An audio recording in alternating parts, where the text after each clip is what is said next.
Alright, wanted to make a video and update on the stem cell situation and my mindset as a whole. Okay, so there's been quite a few things happening where I've been looking into um, research with like my GI maps and the whole thing about SIBO, and really trying to understand at a deeper level gut health and how to fix leaky gut. And then on the other side, getting a bit more into functional medicine. As I mentioned briefly, that um, the two biggest hopes I have with this thing in this entire journey is functional medicine and stem cells. And now that I've done stem cells, I'm not too sure if that's going to be something that is held up as highly anymore, because it just seems like when your body's this complicated and reacts to almost everything, it's kind of like, you don't really fall into the normal scope. Even though a lot of people who talk about stem cells have autoimmune conditions, um, um, it is certain types of autoimmune conditions that really see the benefit, which is why it really makes sense. That guy that I did the consultation with was like, they were very skeptical in even allowing me to do it.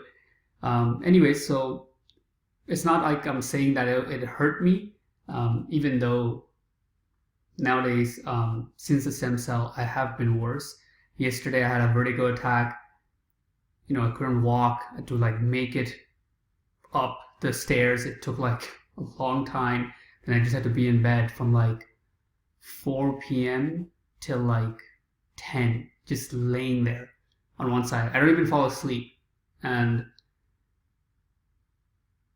it's obviously discouraging because, like, I'm trying to categorize things based on highest likelihood of helping, and I'm putting things at like top, and then when it gets like crushed, it leaves me in a couple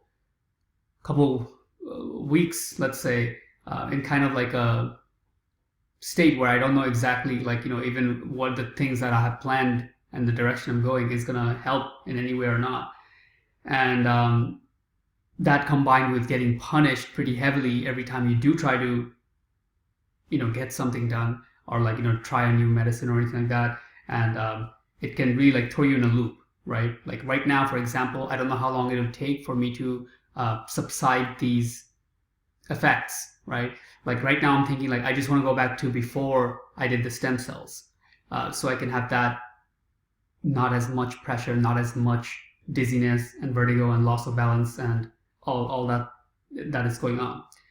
So that kind of wraps up my mental state a little bit. And rest of this video, I just want to speak about this direction with functional medicine, because this is really the, like, as of right now, it's the only direction that's left in the book, as a whole. Right now, there's lots of things to do in functional medicine, so it's not like I'm afraid. But as of right now, I'm not like seeing any other, much other things that I'm going to be really getting into that could possibly help my situation.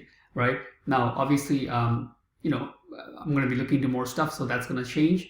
But it's kind of the list is kind of thinned out, right? So I'm putting a lot of hope into functional medicine right now, and everything in the the direction of like really getting heavy blood work done. I just did that, I don't know, like over a week ago.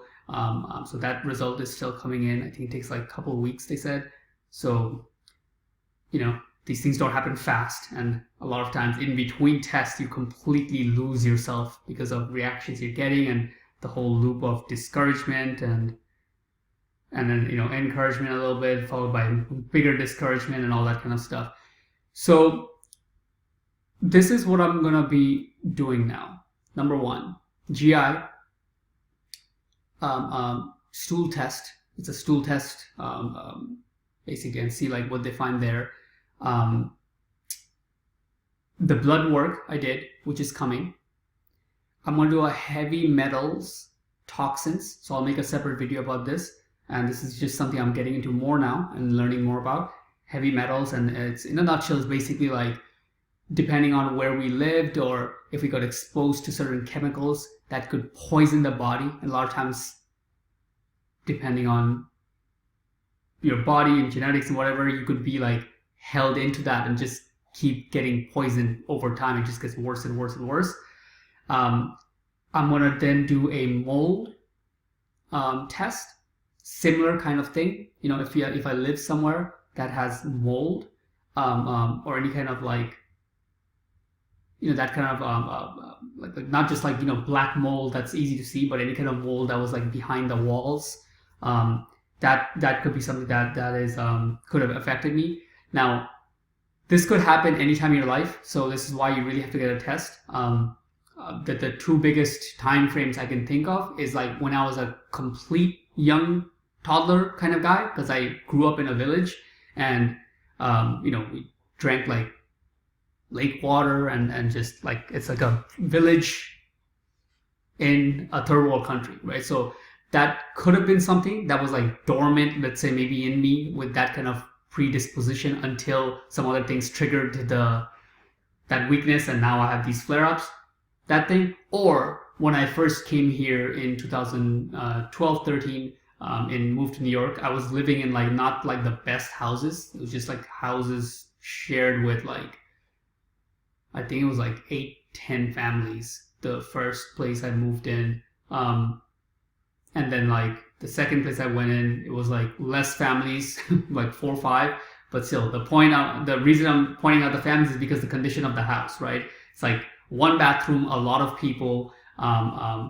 Both of the places I was living in for years had like, you know, roaches, mice, rats, everything like that, for a long time. And it wasn't really until like 2018 that I moved into like a decent apartment that had like heating and cooling and stuff like that. So I wouldn't be surprised if those places had mold and anything kind of toxins like that. So 4 tests to be done. Nothing else. It's just doing heavy amounts of testing and getting more data about what the hell's going on inside me. And then once I get these back, go to doctors, functional medicine doctors, go to these kind of specialists, and get their feedback, and then make a new map of lists to tackle and things to pursue. So and then take it from there. So that's pretty much it for this video, and so yeah, stay tuned.